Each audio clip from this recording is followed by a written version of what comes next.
To press the centre back seam of your dress. So that's it there, right side up. Okay, so literally turn it inside out to expose your seams. Okay, and you want to press, I have this pre-pressed a little bit just to make it easier for myself, but this is the seam here, so you want to make sure that's all pressed open.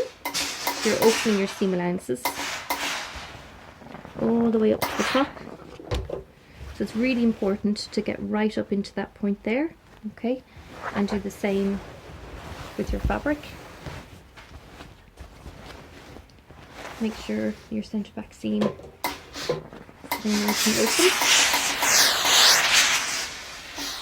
open. Okay, and then I want to show you about, I mentioned about how to do this little bit here at the top.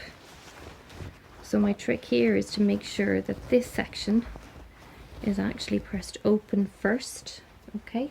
So you're pressing it flat first, like that, and then you're folding it over to create your edge, to create the last bit of your centre back seam.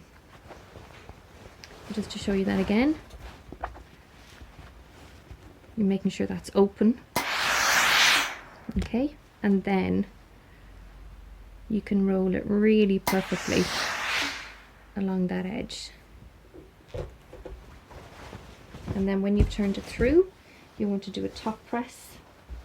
So under pressing is when you're pressing all your inside seams open and flat, and all the pressing that goes on the inside of the garment, which is incredibly important, and you really have to press as you go along.